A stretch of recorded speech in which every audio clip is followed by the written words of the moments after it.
Hei Butet, Ucok, kalau mampir ke Medan, kau makanlah itu cabai manis.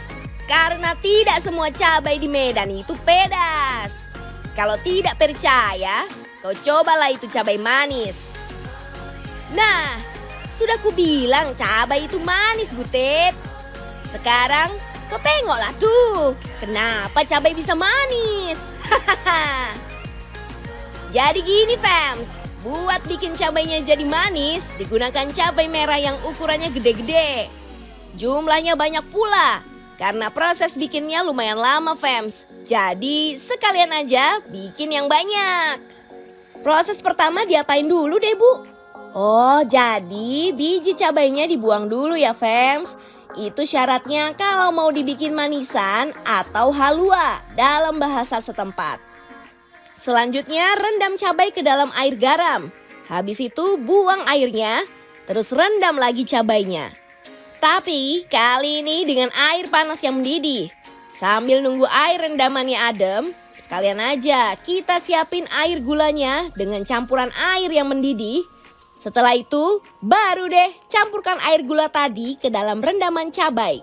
Kelar nih, belum fams, masih nunggu 15 hari. Sambil disiram air gula lagi setiap harinya.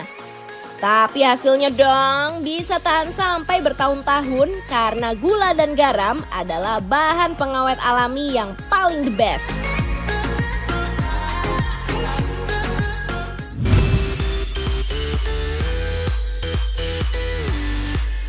Nah fams, banyak banget olahan dari cabai yang unik-unik ya.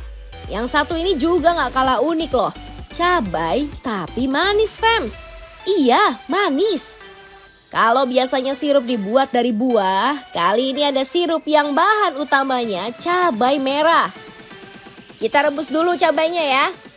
Makin lama direbus, nantinya makin pedas juga nih sirup yang dihasilkan. Kali ini rebus selama 20 menit saja, biar nggak terlalu pedas. Lalu beri tambahan gula pasir sekitar setengah kilogram. Sekalian sama pewarna makanan. Aduk terus sampai gulanya larut, lalu biarkan mendidih. Kalau sirup sudah dingin, tinggal dikemas saja di dalam botol. Harga per botol sirup cabai sekitar Rp15.000 sampai Rp20.000 saja. Bisa juga jadi oleh-oleh dari kota Cirebon nih. Rasanya memang manis, kayak sirup biasa. Tapi terakhirnya kayak makan cabai beneran. Meskipun agak pedas, tapi sirup cabai ampuh buat melegakan pernafasan karena bikin hangat dan plong.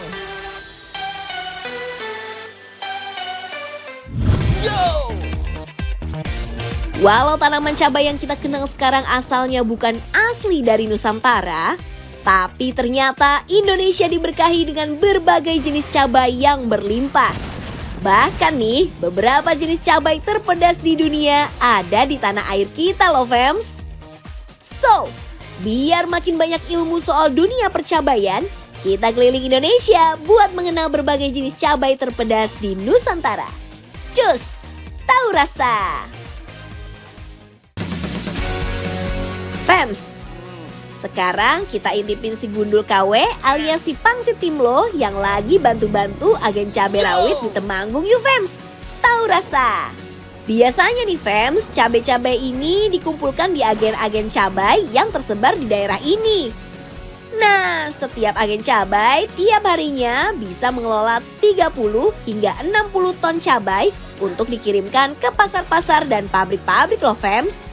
Bagi pemula bisa mencoba menanam cabai rawit seperti ini. Di Temanggung, cabai rawit dikenal sebagai japlak atau cabai setan fams. Aduh, takut ya.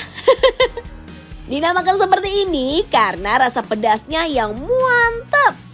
Bahkan saking pedasnya nih, tingkat kepedasan cabai ini bisa mencapai 100.000 skala Scoville.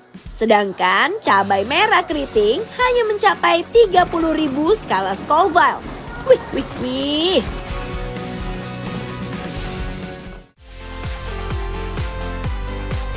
Oh iya fams, selain cabai rawit atau cabai japlak, Jawa Tengah juga masih punya cabai kebanggaan lainnya, namanya cabai gendot.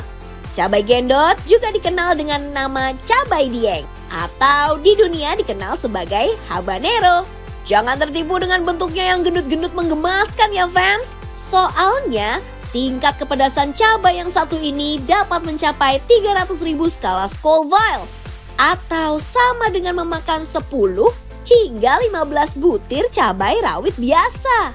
Nah, bagi para pendaki Dieng nih, cabai gendot biasanya digunakan untuk menghangatkan tubuh mereka fams. Mantap gak tuh fams? Biar apa? Ya biar tahu rasa.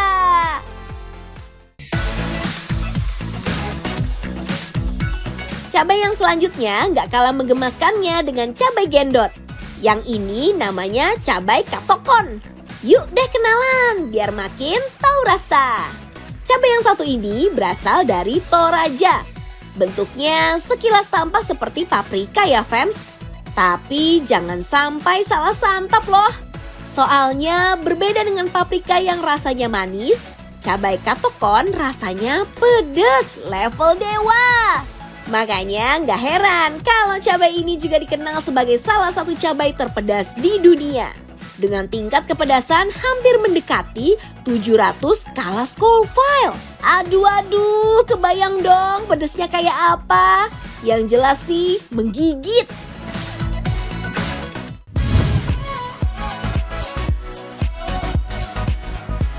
Fams, di Bima, Nusa Tenggara Barat, cabai tidak hanya dipakai untuk bumbu masak atau perasa ya, tapi juga untuk keramas.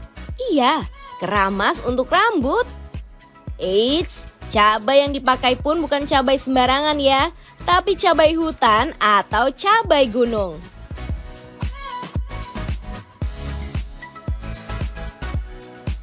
Tradisi keramas pakai cabai gunung sudah ada sejak zaman nenek moyang. Dan di sini masih dilakukan hingga saat ini fams. Oleh orang setempat, cabai gunung dianggap mujarab sebagai obat ataupun untuk perawatan tubuh. Untuk membuat sampo dari cabai gunung ini juga butuh bahan-bahan lain ya fams. Ada parutan kelapa yang disangrai dan beberapa campuran bumbu lain yang dihaluskan. Ini akan berfungsi sebagai penghangat kepala saat keramas. Campuran asam juga ditambahkan untuk memperhalus rambut. Biar banyak manfaatnya, keramas pakai bahan-bahan ini nggak bisa dilakukan tiap hari fams. Sebabnya bisa menimbulkan efek kecanduan. Dosisnya harus diperhatikan gitu deh. Perempuan muda atau remaja biasanya akan menambahkan cabai gunung dalam jumlah sedang. Sedangkan kalau anak-anak jumlahnya sedikit saja. Bagi perempuan tori, keramas pakai cabai gunung digunakan untuk memulihkan tubuh setelah melahirkan. Keramas pakai bahan ini ternyata nggak pedas sama sekali fams. Nggak seburuk yang kita bayangkan. Dan ternyata ada aroma wanginya gitu deh. Dan perlahan akan muncul sensasi hangat di kepala. Ini nih yang bisa membantu memperlancar peredaran darah di area sekitar kepala kita. Oh iya, menurut penelitian, cabai gunung atau cabai hutan ini juga mengandung zat anti serangga dan bakteri loh. Jadi buat serangga-serangga atau ketombe pengganggu rambut dan kulit kepala, sebaiknya minggir dulu deh. Gimana fams? Tertarik untuk coba?